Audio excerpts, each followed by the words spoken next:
Boa noite, pessoal. Boa noite, camaradas, companheiros, companheiras. Bom, primeiro gostaria de cumprimentar a todos e todas por estarem aqui nesse relançamento, né, do Miradas.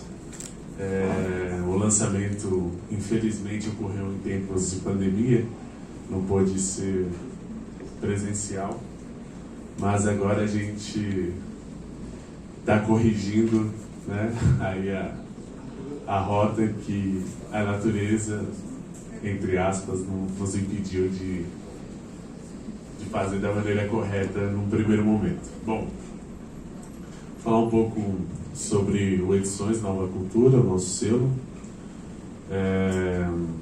que desde os 18 vem desenvolvendo uma linha política e editorial de trazer voz aqui no Brasil para os processos revolucionários e de libertação nacional no mundo todo, com particular atenção para as revoluções socialistas, comunistas no mundo, e também para os processos de libertação nacional em África.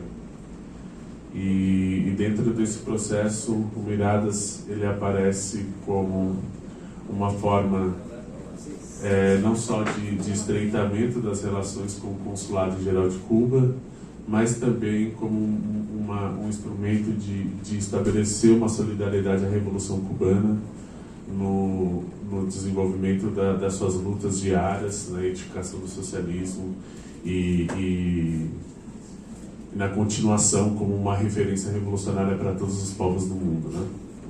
Bom, esse livro foi organizado pelo Consulado Geral de Cuba, sob a liderança da camarada Raceli, e por nós foi traduzido, né? Então, é um livro que contém aí 5 artigos falando de intelectuais cubanos, cubanas, falando sobre a questão da realidade cubana, em todos os seus aspectos, da questão da mulher, da questão da infância, etc. Bom, aqui também vou inclusive presentear a Raceli aqui com uma edição. Tem o nosso jornal, Rumos da Luta, que é um jornal construído pela URC e pela CCT, Célula Comunista dos Trabalhadores, e União Reconstrução Comunista, que é o resultado de um esforço, de uma atuação conjunta, e esperamos desaguar melhores momentos no aprofundamento da inserção do movimento comunista no Brasil e da força do Partido Comunista no Brasil como um partido efetivamente revolucionário. Aqui, nesse número especificamente, tem uma entrevista com o cônsul, com o Pedro, e se vocês quiserem, é só nos procurar, caso vocês queiram contribuir com alguma quantia, ajudará muito. Se vocês quiserem assinar, melhor ainda. São R$100 a assinatura, que vai ajudar não só a impressão do jornal, que está bem caro atualmente, mas também a condução de todo o processo político que nós fazemos do jornal como um instrumento de propaganda política da Revolução. Bom, está aqui o Rumos da Luta, a série para vocês.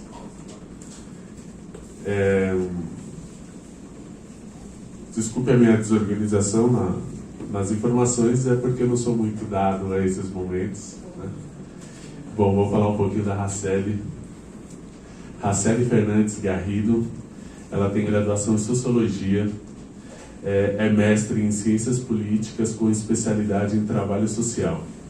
Ela é docente e pesquisadora do Centro de Pesquisa de Política Internacional de Cuba e atualmente é funcionária do Consulado Geral de Cuba, aqui em São Paulo. Ela vai nos falar um pouquinho sobre o processo desse livro, seu conteúdo, enfim, e as perspectivas que tem tanto a nos ensinar as cubanas, os cubanos e todo esse povo revolucionário. Raceli. Buenas noches. Bueno, muchas gracias por permitirme estar aquí con ustedes y por hacer este libro que para Cuba es tan importante, porque Cuba es un país que a veces se menciona mucho, pero a veces se menciona mucho para decir mentiras y para hablar mal de ella. Y son pocas las oportunidades que Cuba tiene para contar su verdad. Y esa oportunidad que nos está dando Nova Cultura es muy buena y nosotros estamos muy agradecidos por eso. Y también agradecidos con ustedes porque en medio de este frío tan grande están aquí y eso es muy importante. ¿Cómo surge la idea de este libro? Este libro lo organizamos 5 pesquisadores cubanos, profesores de la Universidad de La Habana y de la Universidad Agraria,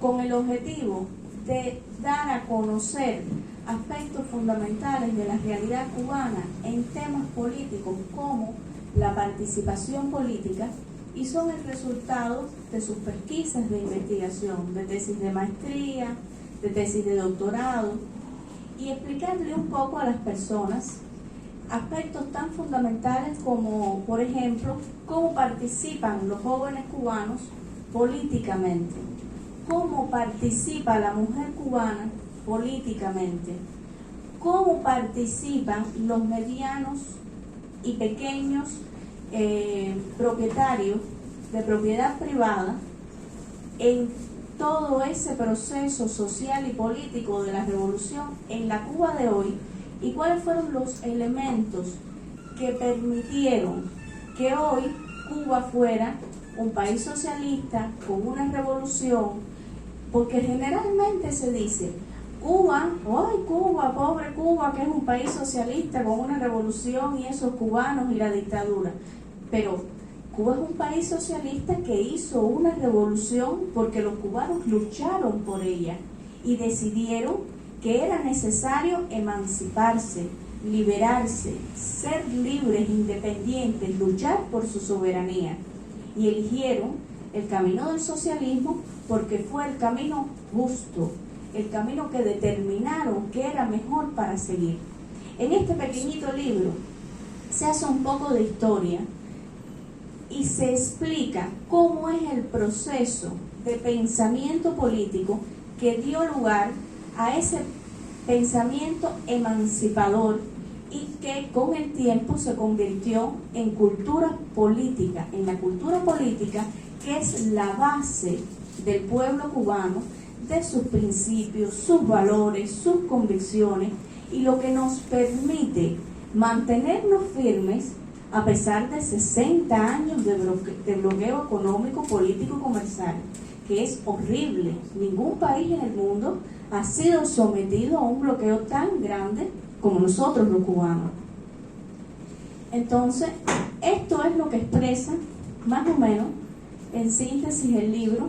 Es un libro que no es absoluto para nada, que deja espacios a la reflexión, que invita a su lectura y después a la visita a Cuba, para que cuando usted vaya a Cuba la disfrute, pero la disfrute desde el lector que conoció un poco de su realidad, pero también lea más libros sobre Cuba.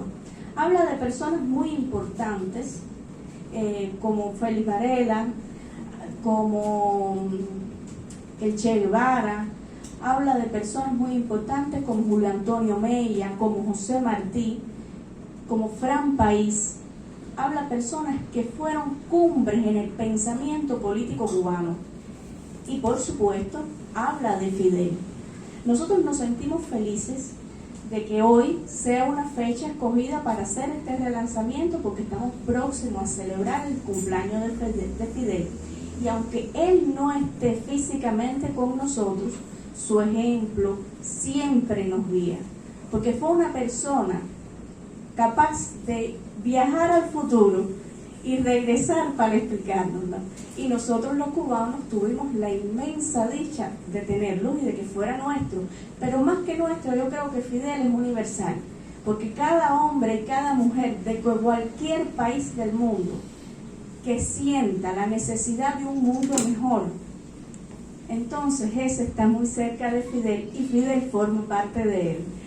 Yo con estas palabras quiero casi terminar, pero antes de terminar quiero decir que nosotros estamos pasando por un momento un poco triste, muy triste de hecho, porque ustedes conocen los sucesos tristes de la explosión en Matanza, donde hubo 16 fallecidos, 14 desaparecidos por la explosión y 2 de ellos murieron posteriormente.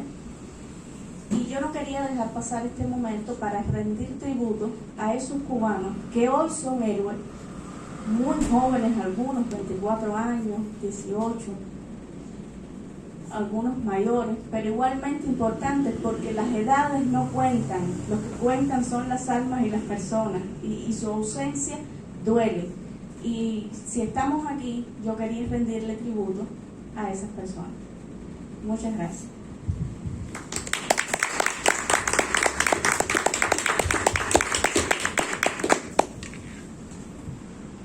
Bom, acho que agora a gente pode iniciar uma prosa, um debate sobre as questões que envolvem não somente o livro, mas também a realidade cubana como um todo, né? As suas complexidades, enfim, para que a gente consiga aí também estabelecer alguns paradigmas importantes para nós que desenvolvemos lutas aqui no nosso país, né, no Brasil. Alguém se propõe a abrir essa rodada de perguntas?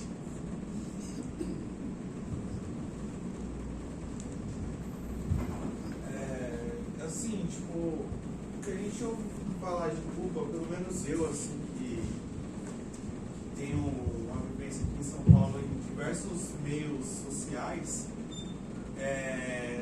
tem muitas coisas que a gente não sabe se é verdade, se não é, tipo, por exemplo, como que são tratadas as pessoas, o pessoal, os militantes de esquerda, assim, que muitas vezes não, como que eu posso dizer, não que não compactuam, mas tipo, que seguem outra linha de raciocínio que tem a vivência lá em Cuba. Como que são realmente tratadas essas pessoas, assim, porque eu conheci um camarada que veio de lá, assim, tipo, ele veio a passeio aqui, ele era cubano e tal. Ele era de, se eu não me engano, ele era da REST de lá, que são skinheads anarquistas e comunistas. E ele seguia a linha de raciocínio anarquista. E ele falou, o que ele me passou foi que tipo, os anarquistas lá têm um lance que tipo, é meio que reprimido, tem uma opressão em cima do pessoal que segue uma linha de raciocínio mais extrema. Assim. Isso existe mesmo? Não existe? Como é que funciona lá essa... Não sei se isso é retratado no livro, até porque eu estou caindo de paraquedas aqui, desculpe, mas... Cuando hablas de Cuba siempre te van a decir eso que tú estás diciendo, o sea, eso para nosotros no es nuevo y yo creo que el público que está aquí, que es conocedor de Cuba, tampoco es nuevo. Siempre va a haber personas que van a tildar el sistema político cubano como un sistema rígido, estático y poco flexible. Este libro es muy bueno, si tienes esa duda, porque este libro hace un análisis de ese sistema político cubano. Dentro de ese análisis vas a encontrar diferentes etapas por las que ha transitado Cuba y eso te va a permitir comprender quizás algunas posturas y algunos cambios de postura en dependencia de la etapa. Yo pienso que Cuba no es un país rígido. En mi caso particular, yo soy militante del partido. Pero yo soy militante del partido porque yo me siento identificada con el Partido Comunista de Cuba. Y a mí nadie me dijo que para yo poder trabajar en un trabajo determinado, yo tenía que ser militante del partido. Yo tengo compañeros que no son militantes del partido, compañeros del trabajo. Pero son personas maravillosas y son excelentes cubanos, excelentes comunistas y excelentes trabajadores y no son militantes del partido. Eso no te impide que seas militante o que no seas militante, no te impide en Cuba tener un desarrollo social normal, no te impide viajar, no te impide vivir y desarrollarte. Eso es lo que yo pienso y lo que yo he vivido. No entiendo otras personas que dicen cosas diferentes, ¿no? Pero realmente yo nunca he sentido la presión del partido sobre mí. Y si alguno de ustedes un día tiene la posibilidad de participar en una reunión del núcleo del Partido de Cuba, entonces va a darse cuenta que para nada es inflexible, porque ahí lo sacamos todo, lo decimos todo, porque hay una realidad. La revolución fue un proceso radical y llenó a Cuba de vida, pero para que la revolución cubana se mantenga viva, no puede ser estática. Como no es estática su cultura política, como no es estática su ideología. Hay principios básicos que no mudan, hay valores básicos que no mudan, pero la revolución tiene que cambiar. Yo también te pido que veas el concepto de revolución de Fidel Castro, que es maravilloso y que habla mucho de eso.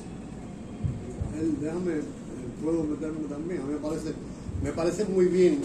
¿Me puedo sentar ahí? Es que es una provocación. Nos gustan las provocaciones. Muchísimo, ¿no? Aquí al lado. Lo que dice que el partido se refiere a la sociedad en su conjunto. Bueno, yo apoyo completamente a lo que dijo Araceli. Y yo lo que sí te puedo asegurar es que Cuba es uno de los países más flexibles del mundo. Porque la flexibilidad tiene que ver, entre otras cosas, con la posibilidad de participación popular en todos los eventos. Y es muy difícil encontrar un país como Cuba, donde el proyecto de constitución se consultó, se discutió con todo el pueblo y finalmente se llevó al referéndum. Y lo mismo ahora con el Código de Familia. Es decir, en Cuba, lo que decía Araceli, un presidente del partido puede ser un no militante, una persona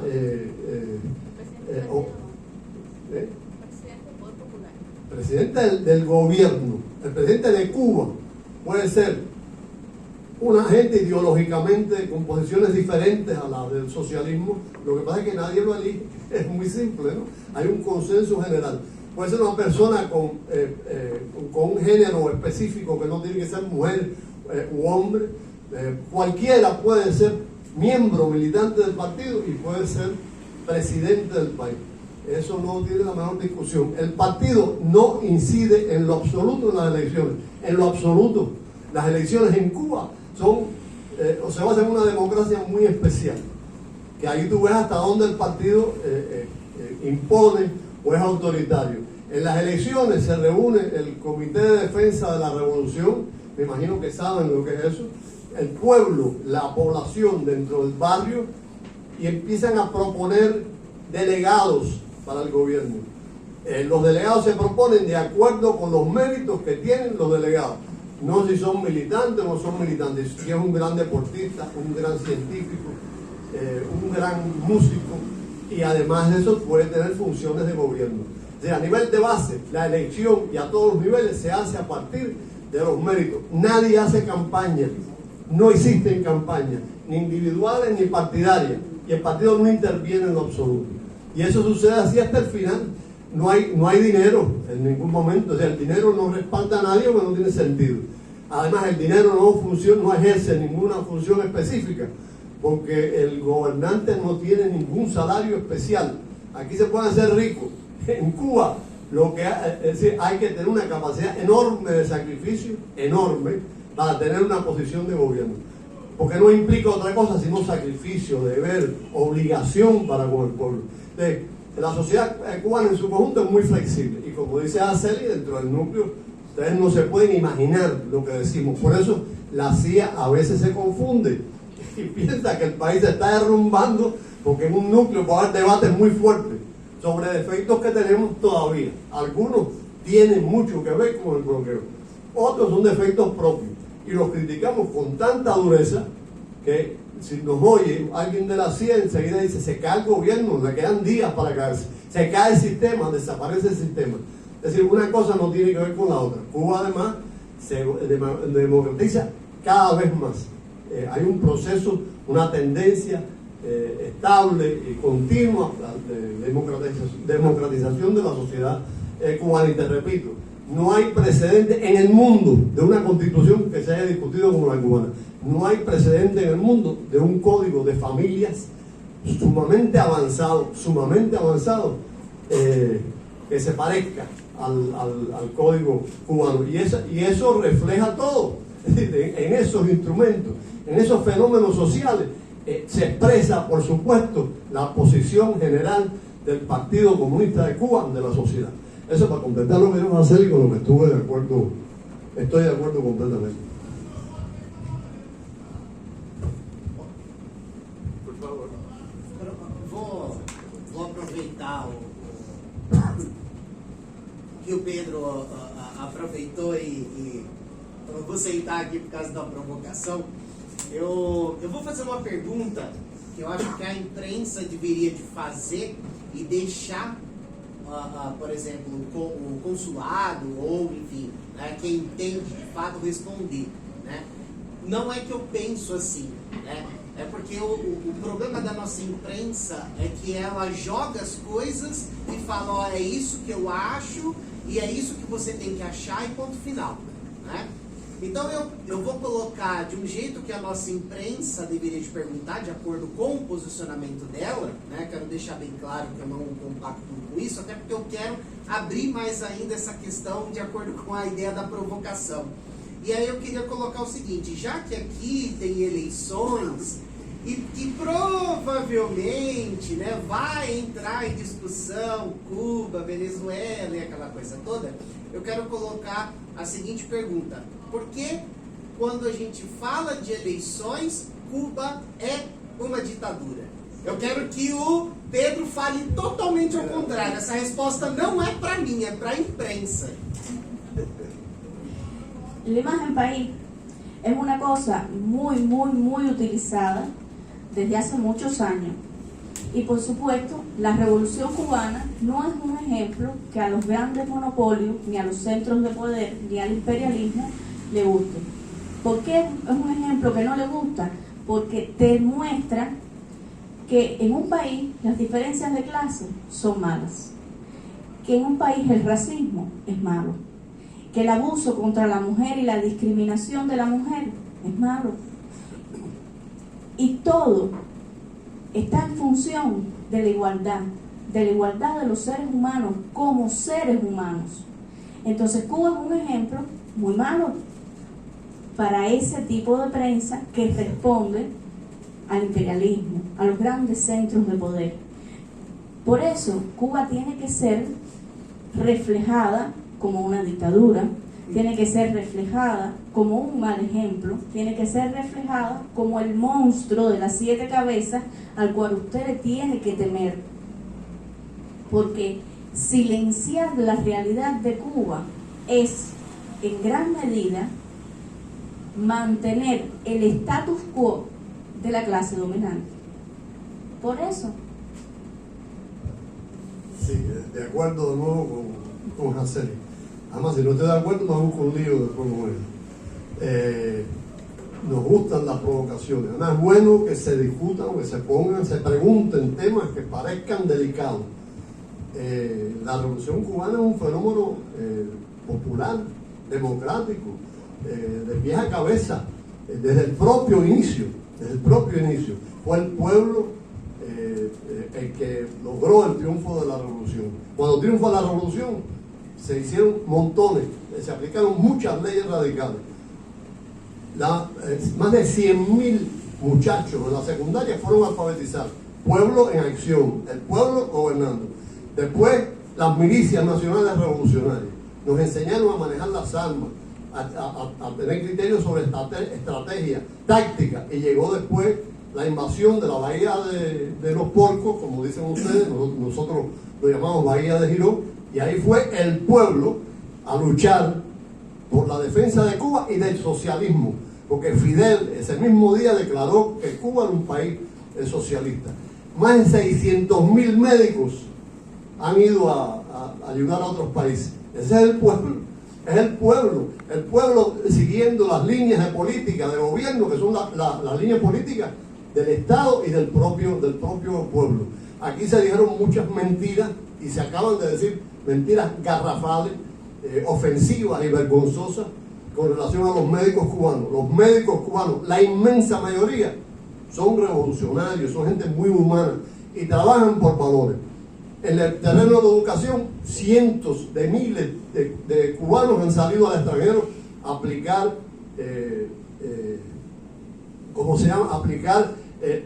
técnicas de alfabetización en los países más insólitos, más increíbles, siempre dentro de los sectores humildes.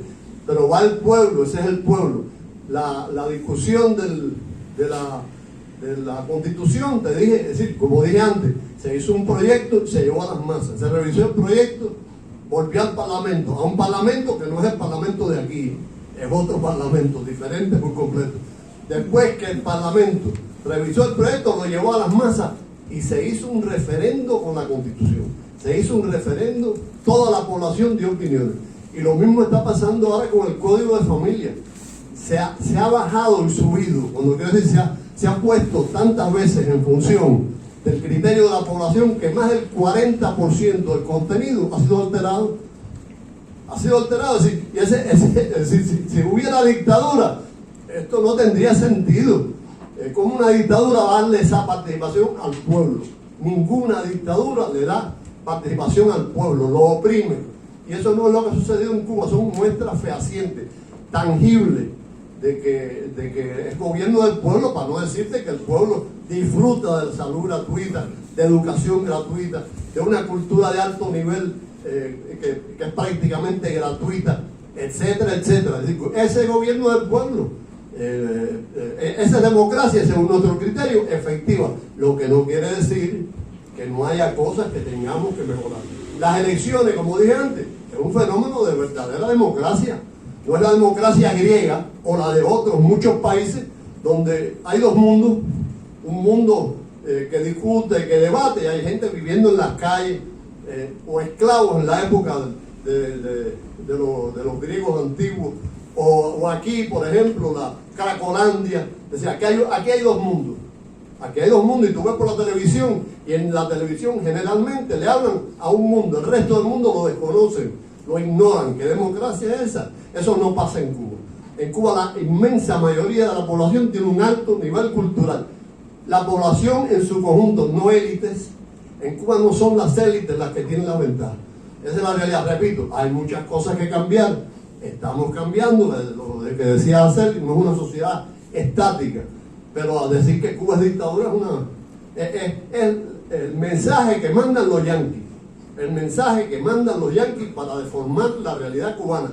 Porque rompimos la hegemonía de Estados Unidos en América Latina. No lo aceptan. Y porque somos una muestra de un sistema diferente al capitalista que funciona. Y podría funcionar mejor sin bloqueo. Mantienen el bloqueo porque quieren que no funcione. Quieren que la gente diga que los problemas que genera el bloqueo son problemas del sistema, cuando son problemas que genera el bloqueo. Eso en general, de esto se podría estar hablando mucho tiempo, sobre todo, mucho tiempo se podría hablar de cómo se expresa la democracia de manera tangible en Cuba, que tú la tocas. No es retórica, como en Estados Unidos, no es retórica.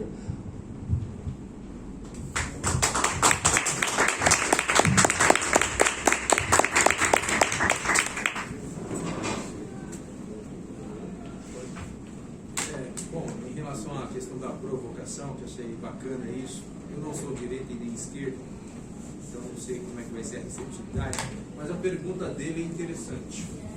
Interessante porque hoje estamos aqui fazendo uma discussão perante a questão de Cuba, dentro de um país que tem um presidente declaradamente de extrema de direita, né? Mas é possível fazer essa discussão sobre Cuba aqui, no Brasil, tá? Com um presidente de extrema direita.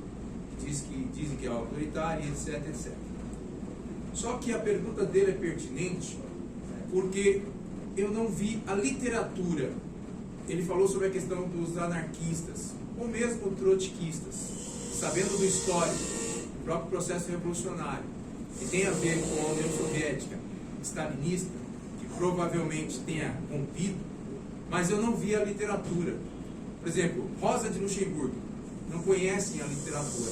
Essa literatura não chega. O que chega é o leninismo e o marxismo. Mas a literatura trotskista ou anarquista não chega.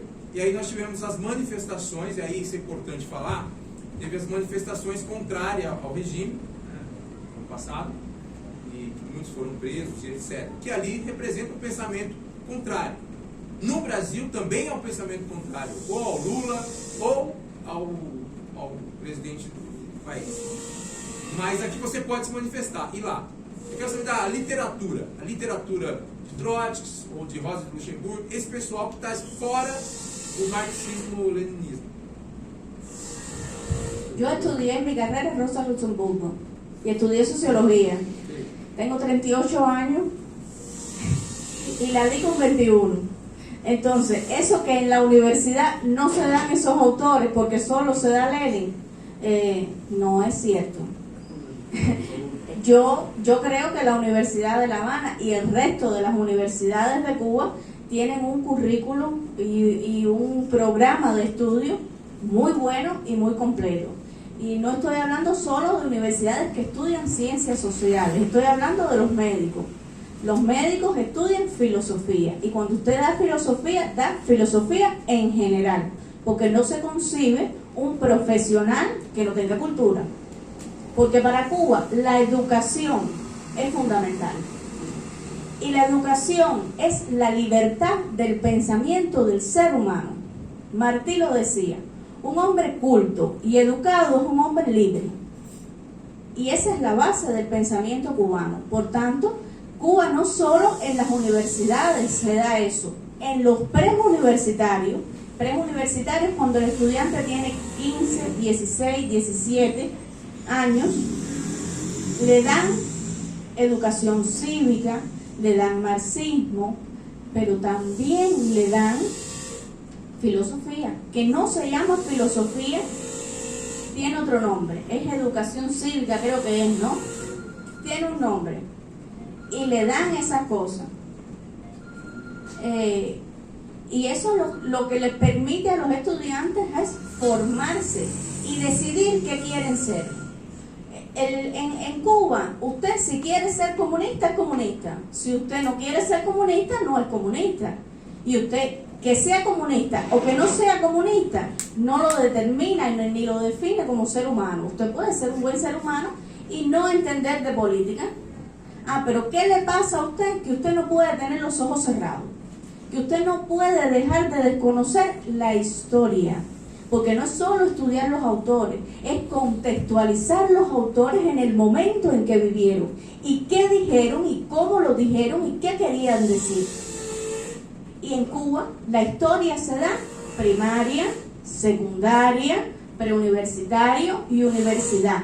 Pero no solo se da la historia de Cuba, se da la historia universal, se da la historia de América Latina, para que los cubanos y las cubanas sepan qué camino elegir. Eso es en cuanto a la literatura. Nosotros sí tenemos literatura. Usted va a Cuba, pero además en Cuba los libros son muy baratos. Eso que usted va a Cuba y no tienes cómo comprar un libro, es mentira. Los cubanos tienen acceso a libros. Usted tiene la Feria del Libro, que es un evento enorme y grandísimo, pero usted va a cualquier barrio y hay una librería. Y ahí usted tiene acceso a cualquier libro. Ahí no hay libros que no, políticamente esto no está correcto. Usted no puede ver, no. Hay librerías muy buenas, con muy buenos libros de muchos tipos. Eso es una de las cosas. Ahora, otra cosa ¿por qué Cuba tiene un solo partido? Eso no es democracia. ¿Por qué tiene Cuba un solo partido? Cuando usted va a analizar la revolución cubana, usted no puede analizar la revolución cubana como cualquier revolución de cualquier mundo. La revolución cubana tiene sus particularidades. Y dentro de sus particularidades está que la pobre revolución nació enfrentando al enemigo más poderoso del mundo. ¿Cuándo fue que pusieron el bloqueo? En el 61, ¿no? O sea, la revolución triunfa en 1959 y en 1961 le ponen el bloqueo. Algunos le llaman embargo, pero ¿es un embargo? No, es un bloqueo. ¿Y qué nos diferencia? Que el bloqueo económico, comercial y financiero es una medida de guerra brutal que se le impone a un país cuando adquiere deudas y no las paga. Y eso es lo que está sufriendo Cuba hace más de 60 años. Entonces, ante esa agresión y pensando y teniendo en cuenta que el proceso revolucionario cubano es único e ininterrumpido y empezó desde 1868 hasta la actualidad, ¿por qué?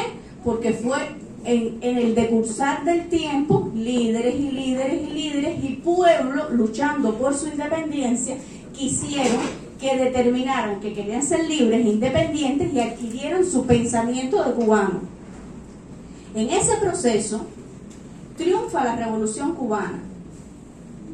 Se podía dar el lujo desde 1868 hasta 1959, nos costó lágrimas, sudor, sangre, lograr la independencia. Se podía dar el lujo Cuba, con un enemigo tan fuerte como los Estados Unidos, con tanta sangre derramada, dividirse. No, porque cuando usted se divide, usted pierde. Y ese es otro de los ejemplos que Cuba le da al mundo, y es la unidad. Teníamos diferentes maneras de pensar, muchísimas, y las seguimos teniendo, pero hay una realidad objetiva.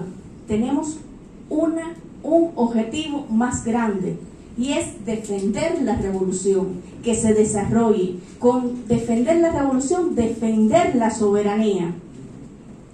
Por tanto, tenemos un partido único.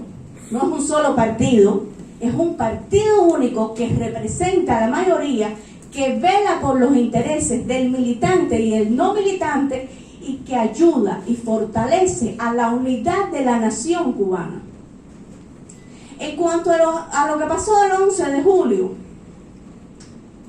mira, usted puede pensar como usted quiera, pero si usted se enrolla en la bandera cubana y muestra una foto sobre una taza defecando enrollado en la bandera cubana, para mí usted no es un artista.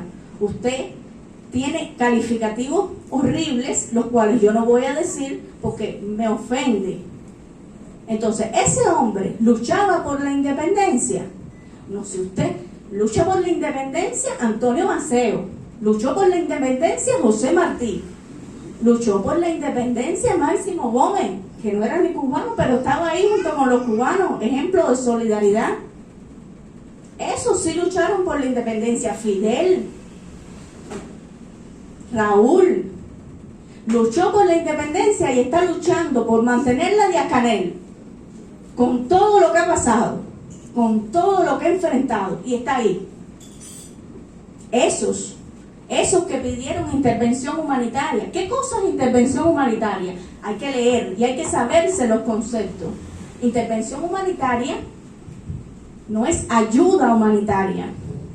La intervención humanitaria es la coerción o coacción de un Estado hacia otro Estado, hacia otro gobierno, privándolo de sus derechos, y eso empieza con bombas y termina con muertes.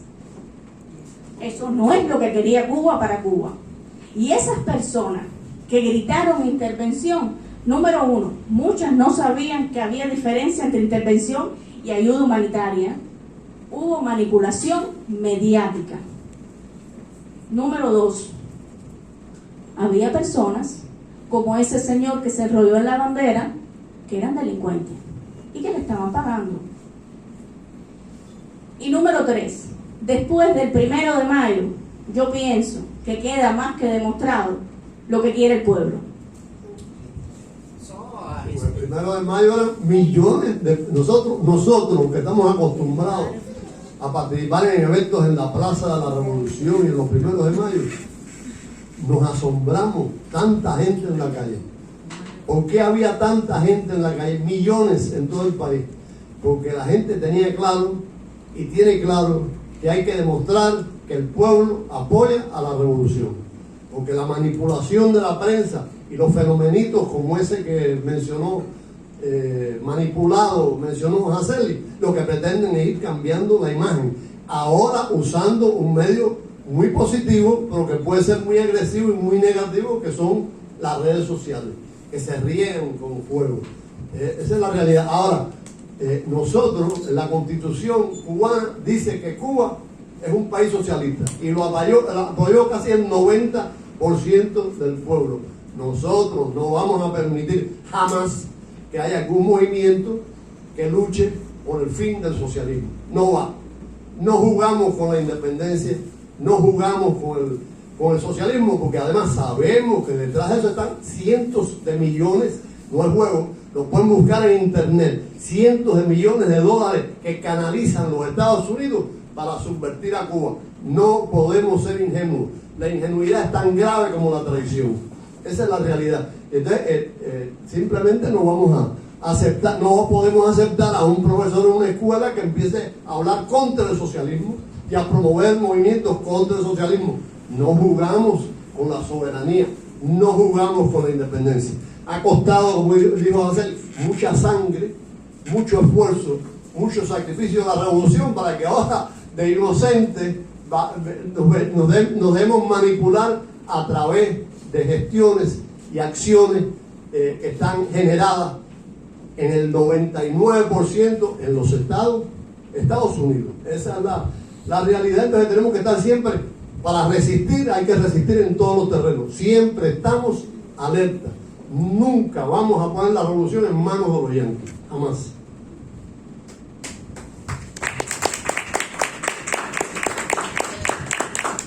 Só fazer um adendo a respeito dessa questão da literatura. Eu particularmente gosto dele, e ele tem um posicionamento trotskista, pelo menos eu acho, né, pelo que ele escreve, que é o Leonardo Padura. Tanto é que foi perguntado a ele já, eu ouvi alguém perguntando para ele aqui em São Paulo, porque ele veio um tempo atrás, né, tive até o prazer de pegar lá o autógrafo dele, mas eu ouvi o pessoal falando porque achava que a imprensa estava inventando coisa, né? E chegava lá falando: Padura, você não tem vontade de sair de Cuba? Ele falou: não tenho, eu vou continuar morando lá, eu não vou sair de lá, eu me sinto bem. Então, assim, é um trotskista. Pode ser que ele acabe divergindo das coisas, pode ser, mas ele sabe que o lema ali é tudo dentro da revolução, nada fora da revolução. Então ele sabe que se ele quiser mudar alguma coisa, todo dentro, nada contra. Nada contra, sim. Então ele vai ter que mudar dentro. Ele sabe que ele tem espaço para isso. E ele fica lá. Então, assim, como eu falei, eu particularmente gosto dele. Apesar de discordar de algumas coisas que ele fala, de textos que eu já li dele. Mas, enfim, ele tá lá, ele não vai sair. Basta a gente ver do tempo que ele tá lá, ele, diferentemente de quem e ele, a gente sabe, né, vamos dizer com todas as letras, é financiado para poder desestabilizar a nação, faz gritaria. Tá, eu estou sendo perseguido, eu não tenho liberdade de expressão, eu isso, eu aquilo outro, e o cara escreve um monte. Né? Então, assim, a gente precisa ver de fato quem é se de fato está sendo perseguido ou se está rolando desestabilização. Né? É como a gente pensar o seguinte: do mesmo jeito que o capitalismo vai fazer de tudo para se sustentar, o socialismo também vai. Isso é luta de classes, óbvia. Isso daí não tem outra visão. Basta a gente ver qualquer grupo que sai pra rua, aqui leva um cacete. E aí todo mundo vai e fecha os olhos. Agora, se acontece algo que é muito mais grave, muito mais, até porque quem assistiu o 11 lá de junho, se eu não me engano, teve carros da polícia que foram virados ponta cabeça, tocado fogo, hospital que foi depredado, enfim, teve uma porrada de coisa. É diferente de uma manifestação que você sai na rua para falar: estou falando ao contrário. Então tem essas coisas, né, que eu pelo menos tenho eu vejo dessa maneira, né? Queria só para complementar só a discussão aí. Obrigado. Desculpa, mas eu acho que a revolta social ela se expressa por vários meios. Não é só estando na rua lá falando: ei, estamos aqui, que você acaba tocando quem está lá em cima, na minha opinião. Às vezes você precisa ser um pouco mais enérgico na sua fala mesmo, porque senão ninguém vai te ouvir, vai ficar por ali mesmo. essa parada do tipo, ir pra rua e acabar, tipo, sabe, virando carro viatura, trocando com a polícia, eu acho que faz parte da coisa toda às vezes, sabe? Tipo, a gente faz isso aqui no Brasil e no mundo afora aí é normal você ver isso. É uma forma de expressão social, acredito eu. Bom, se estamos revoltados, estamos descontentes do que está acontecendo, está errado, a polícia vem com opressão, a gente volta com a repressão. É por isso é por isso também. Seja aqui no Brasil, seja em Cuba, seja na Coreia do Norte, foda-se onde é. A polícia é do mesmo jeito em todo lugar. Posso? Boa noite. Eu queria comentar algumas coisas. Eu estive em Cuba em 2016, em janeiro de 2016, e a partir desses comentários eu queria perguntar até uma curiosidade pessoal de como algumas coisas aconteceram de lá para cá. Muita coisa aconteceu, muita coisa ruim aconteceu, né, com todo mundo. E queria dar um testemunho assim, que eu acho que ilumina um pouco algumas questões que apareceram, né. Quando a gente vai para Cuba é um choque, né. Assim, da ideia que te falam, primeiro que não tem papel higiênico e que vai acontecer isso, né? Aí assim, muito rapidamente você toma um choque monstruoso, você fala, meu Deus do céu.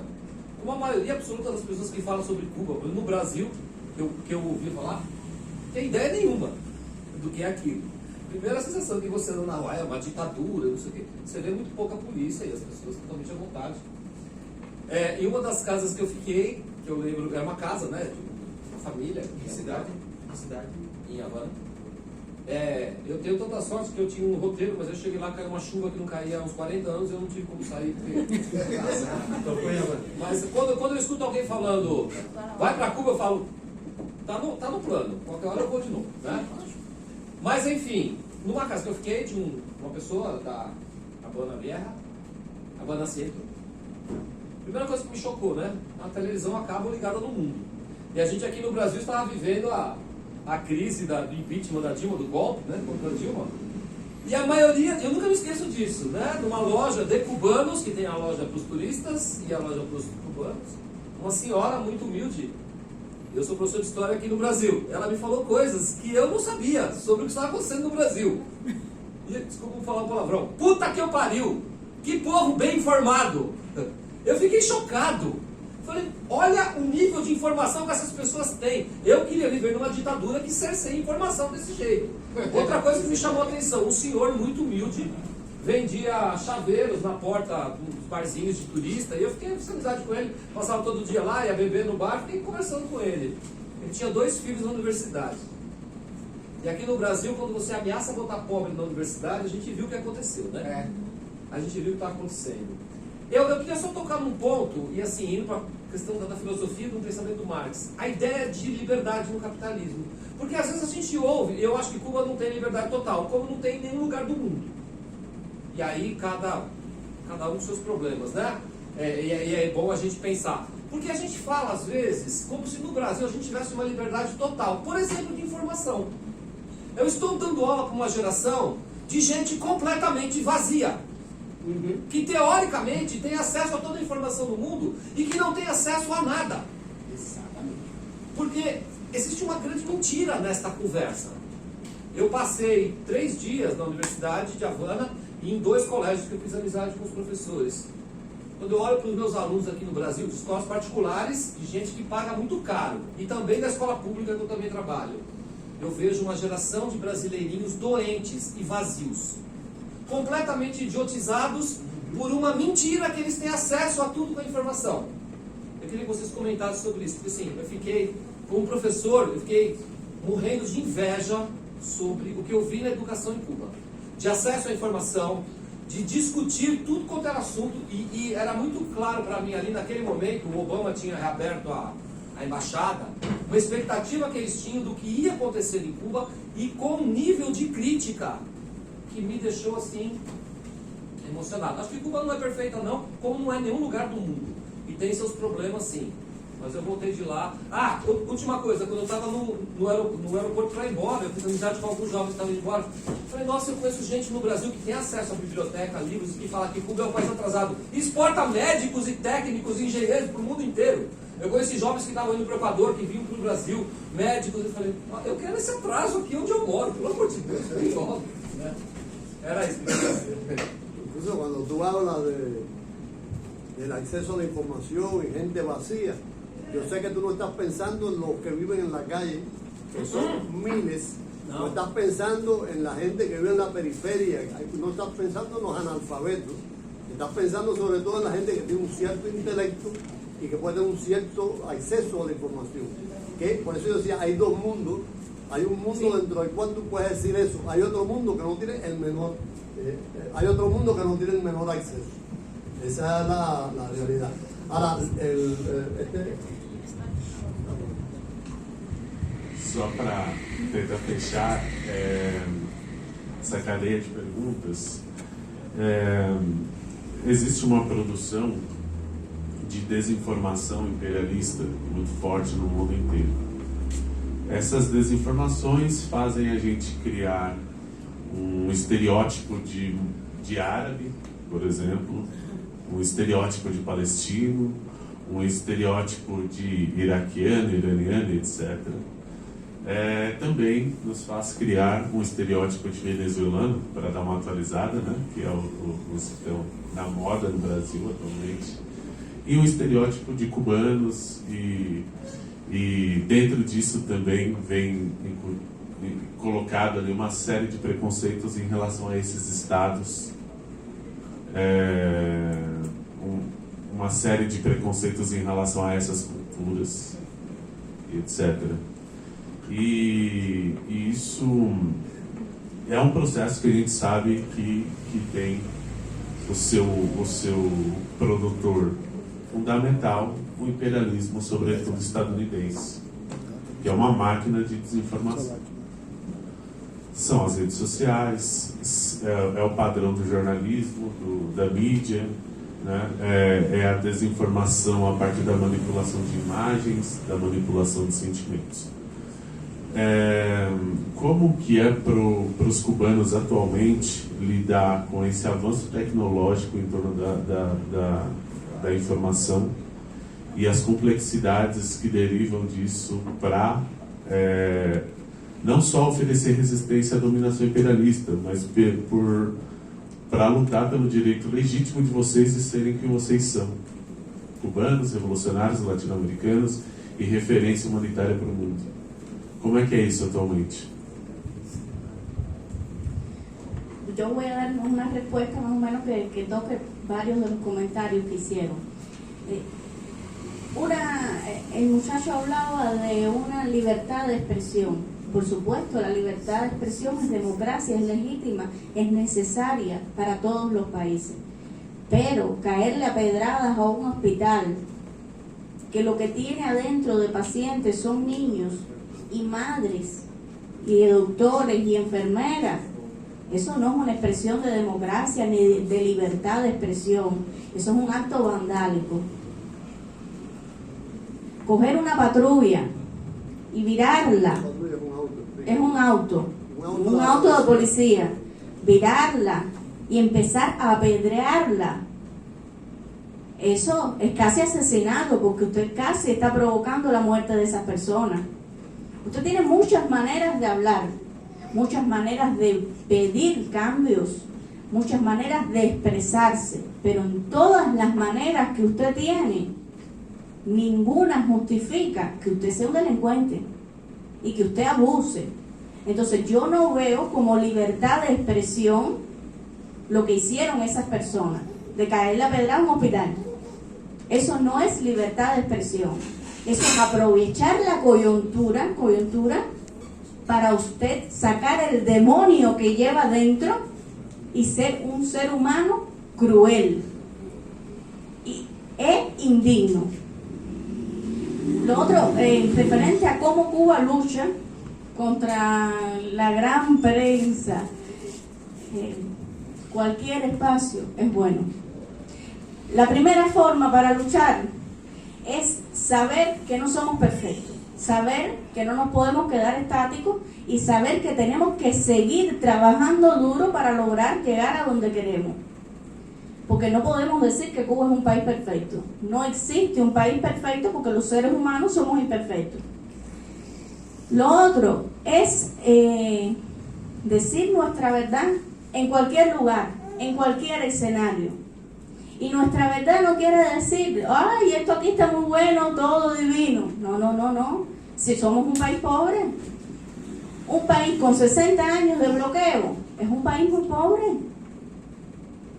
Lo mágico no es lo pobre que es Cuba, eso no es lo increíble, eso es lo normal. Lo increíble es que Cuba haya desarrollado 5 candidatos vacunales que ya son vacunas contra el COVID. Eso sí es increíble.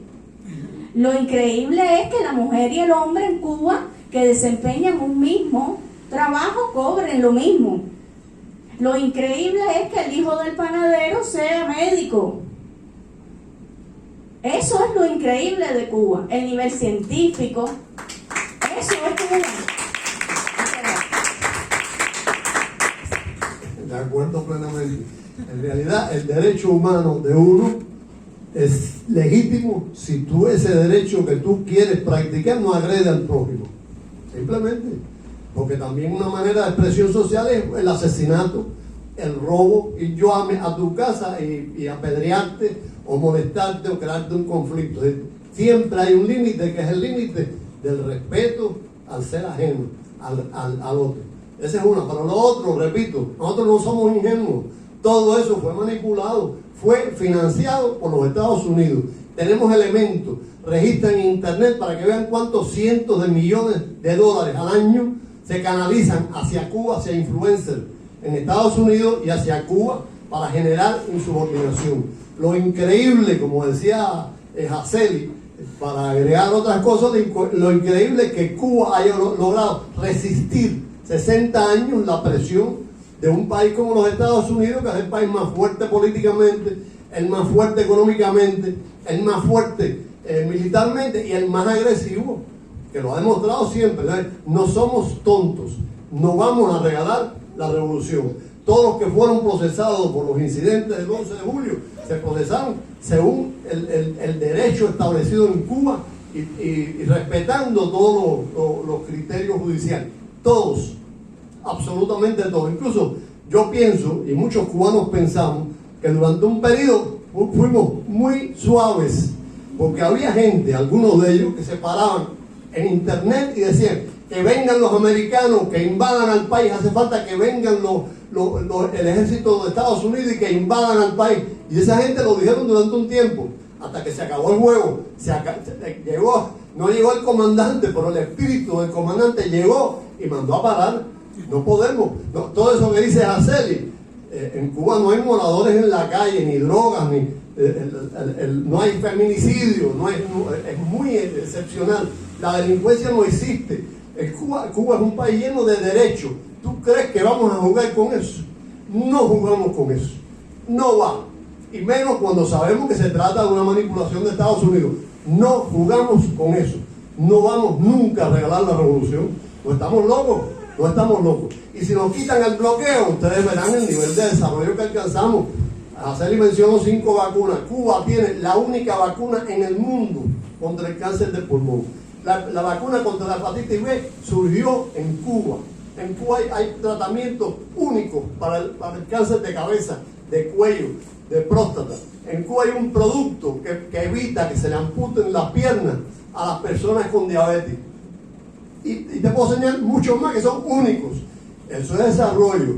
El nivel de desarrollo de la medicina en Cuba, eso es desarrollo. El nivel de desarrollo de la educación en Cuba, que es general, no elitaria, eso es desarrollo. El nivel de desarrollo cultural, que es masivo en Cuba, masivo. En Cuba hay músicos para repartir al mundo entero. Y es un país chiquitico. Y hay escritores para repartir en el mundo entero. Eso es desarrollo. Eso no lo vamos a someter al arbitrio de las manipulaciones que proceden en su inmensa mayoría de gestiones de la política estadounidense. Continuando nessa linha de fala da questão da educação, volto a chamar a atenção, e é um termo, tem uma coisa que me chamou muito a atenção em Cuba, que é uma questão da relação com o tempo. A gente sabe que o capitalismo tem uma forma de lidar com o nosso tempo. Na verdade, o nosso tempo foi apropriado pelo tempo das máquinas, da Revolução Industrial, e de lá para cá só ficou pior. E com a Revolução Tecnológica, então, a gente sabe como a gente é escravo de uma grande engrenagem, né? Deveria falar aqui um monte de coisa, mas me chamou muito a atenção em Cuba o ritmo com que as pessoas funcionam, né? Me deu uma nostalgia, eu não sou tão velho, mas enfim, me deu uma nostalgia dos tempos das histórias que meu pai contava, de como era o Brasil há muito tempo atrás, que as pessoas tinham uma outra forma de se relacionar socialmente, né? Até uma cordialidade. Isso me chama muito a atenção em Cuba. Dois grupos me chamaram muito a atenção em Cuba: os jovens e os idosos. Primeiro, você olha para o idoso no Brasil, ele está morrendo de medo de não ter dinheiro de pagar o convênio, ou de cair numa situação que ele vai precisar e ele não vai ter dinheiro para comprar o remédio, ele vai morrer jogado no buraco que a gente sabe. E eu trabalho especialmente com adolescentes, e isso tanto faz, porque às vezes a gente fala de Cuba, de novo, Cuba não é perfeito, mas aí eu olho para o Brasil, né? E a gente fala de Cuba querendo projetar, não, ali então, aquilo tinha que ser perfeito. Eu lembro de uma frase do Horkheimer, do Adorno, do Horkheimer: não se trata de recuperar o passado, mas as esperanças do passado. Cara, tem umas coisas que me chamaram muito a atenção: a leveza e a alegria dos adolescentes. Eu trabalho com adolescentes há 20 anos. Os adolescentes brasileiros estão doentes, profundamente doentes. Eu trabalho em escola e todos os dias eu tenho uma lista com metade dos alunos com crise de depressão, de ansiedade, que estão se entupindo de remédios, de calmantes, com 12, 13, 14 anos de idade. Aí às vezes eu fico pensando, de que ponto de vista estamos fazendo a crítica a Cuba? Que liberdade é essa que a gente fala, que a gente talvez acredite que nós tenhamos num país como o Brasil? Eu queria fazer uma pergunta sobre isso. No Brasil se tornou, até pelo modelo de medicina que nós temos, comum as pessoas viverem drogadas. Dizem que você viveu drogado ou deprimido. Eu me chamo muito a atenção porque eu trabalho com jovens e eu vejo que eles estão tomando calmante com 8 anos de idade. Né? Que modelo de sociedade é esse que a gente está construindo? Eu queria saber, porque me chamou muita atenção, tanto no ensino fundamental, eu não trabalho com fundamental, mas eu trabalho com essa coisa de pré-universidade. A saúde que me passou tantos idosos. Você vê os idosos em Cuba, alegres, andando na rua. Meu pai faleceu agora faz 2 meses e pouco. Que inveja! Que inveja! Você vê os idosos no Brasil, você olha uma situação catastrófica. E os jovens andando na rua com uma saúde, que você olhar para a cidade, inveja. Sinceramente, isso me deu muita inveja de vocês. Parabéns.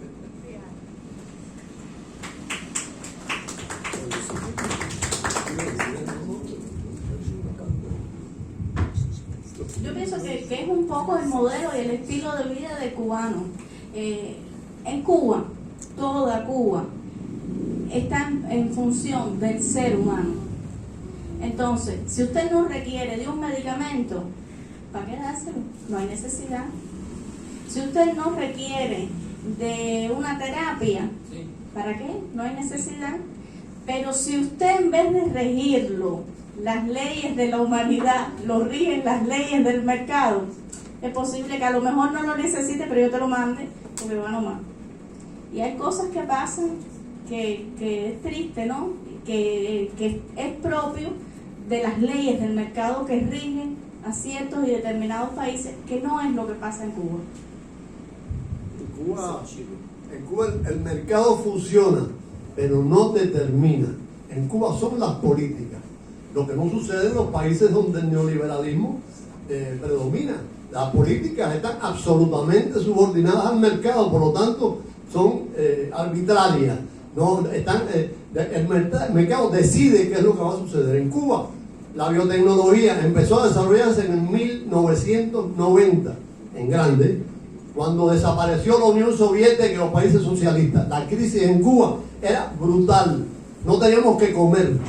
El PIB, el Producto Interno Bruto, bajó a más alrededor del 30%. Pero por razones políticas se decidió desarrollar la biotecnología como un respaldo al sistema de salud.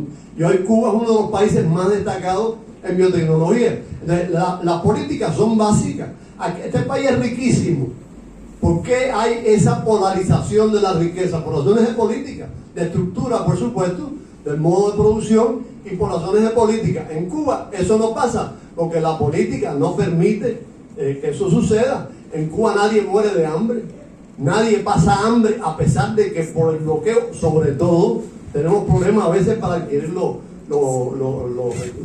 alimentos, etcétera. En Cuba no hay desnutrición infantil, no existe desnutrición infantil, un país bloqueado con dificultades tremendas.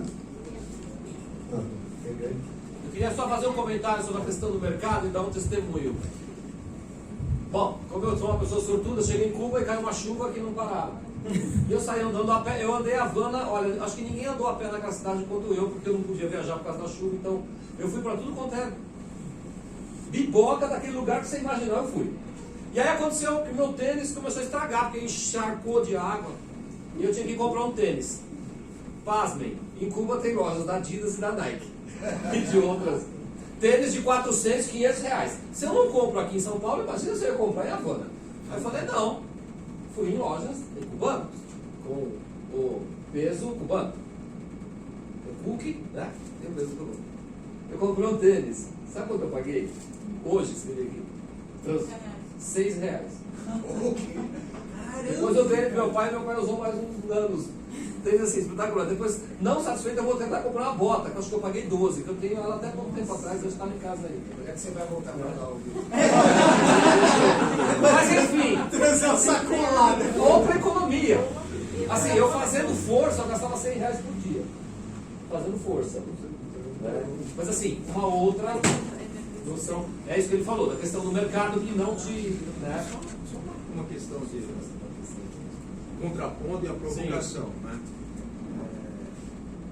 Essa ideia do turista ir para lá e comprar em peso cubano, alguma coisa está errada. Porque o turismo é uma via de ganhar dinheiro em Cuba. Então, o turista, ele tem que cambiar, trocar o dólar, agora é euro, não é mais o dólar, é euro. Você tem que trocar, cambiar, você perde mais ou menos de $1.000, você pega 800 COC, que agora não é mais COC, é tudo euro. Então, você tem que comprar na loja no COC. Você não pode comprar em peso. Se está acontecendo isso, alguma coisa tem. Assim, não, eu fui para lá, conheço Cuba desde 1998. Cuba tem 2 momentos problemáticos, que é o período especial, que de fato faltou papel higiênico, tá? Apagão de energia elétrica de 15 dias. E hoje nós temos um problema em Cuba, por conta principalmente da economia com o Brasil, porque eu estive em 2019, no momento em que foi cortado o frango, o ovo, a farinha, extremamente importante. Então assim, eu falo não com a visão de esquerda e nem de direita, eu saio dessas duas bolhas. Eu tinha que saber o que estava acontecendo. Então assim, o turista não pode fazer isso, eu não sei como é que você conseguiu fazer. Bom, quando eu fui era permitido, não tinha problema nenhum. Pode fazer, A mesma estratégia. A ver, cuando usted llega a cualquier país, lo primero que usted hace es ver la moneda que circula en el país. Él fue en el 16, era el CUC y el peso cubano. Usted cambia, usted llega con su divisa y cambia, y usted compra donde usted determine, y no es prohibido. Yo no veo a ninguna tendera cubana diciéndole, oiga, usted que usa esa gorrita, usted no me puede pagar en peso cubano. Eso no te pudo haber pasado en Cuba. Si te pasó, después me lo dice cuando esto termine, porque eso no aeroporto você pode trocar por COC, você não pode trocar por peso cubano, não é isso? Mas aí na hora de comprar, Você vai comprar em. Então, você já perde. Você conseguir uma residência, ele não vai perguntar, você quer comprar, ele vende, mas assim, cabe a ter Aí é a questão de ser ético e moral, né? Falar que o país precisa do dólar, porque eu sei que eu conheci brasileiro que dava os golpes. Isso é golpe. Claro. Tá entendendo? Você é brasileiro, você já. $1.000, você trocou pro COC, você já fica com 800. você já perde 200, é 20%. É ótimo. Tá? O cubano, tá ótimo, tá certo, tá correto. Ele vive do turismo. Então o brasileiro que vai, ou qualquer outro turista, que vai lá e dá um jeitinho de ser amigo do cubano, para que o cubano compre com o peso cubano, isso é golpe. É, pra você ter peso cubano, você precisa comprar. Porque você precisa, o país sobrevive do dinheiro. Ó, eu sei que todo o dinheiro que eu levei ficou lá, e quando eu cheguei eu perguntei e me falaram, você pode comprar e você pode trocar. E você pode comprar. Até porque, sabe por que aconteceu isso? Quando eu fui nessa loja comprar o tênis, eles não aceitavam o dinheiro que eu tinha. É o peso convertido que fala. Eu sei, eu entendi. Peso E tinha alguns restaurantes que eu peso ia. cubano é uma coisa, o peso Exatamente. convertido é outra. E aí eu pergunto, como é que eu faço? Você tem que trocar. Onde é que eu troco? Você vai lá na casa de câmbio e troca. Eu fui lá e troquei e comprei. Bom, todo o meu dinheiro que eu levei acabou ficando em Cuba. Você sei se isso é comprou em golpe. peso convertido, mas você não comprou em peso cubano. Importante esclarecer isso. A loja de produtos que eu queria comprar não aceitava ese que era convertido a un dólar. No aceitaba. Bueno, cambiamos, no cambiamos, en fin, el debate Cuba caliente, según sea peso cubano. Quiero darle las gracias. Gracias por ir a Cuba, por ser amigo de Cuba, por tener amistades en Cuba, por visitar a Cuba, por apoyar a Cuba, por estar aquí. Y gracias por este libro. Compren el libro, léanse el libro, disfrútenlo, comprendan y conozcan Cuba y vayan para Cuba. Muchas gracias.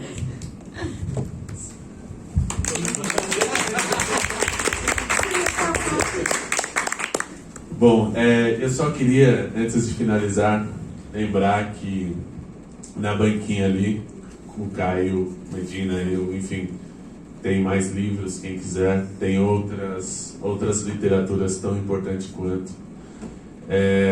Fiquem à vontade e ajudem uma editora que está longe de estar próximo de ser um monopólio literário, né? Então, é isso. Bom, e eu queria propor uma reflexão. Nesse debate, muito se falou a partir de paradigmas e de interpretações de mundo muito derivadas do que os brasileiros em geral têm. É importante, então, a gente pensar não só sobre Cuba e realidade cubana, que é muito importante também, mas sobre a nossa realidade.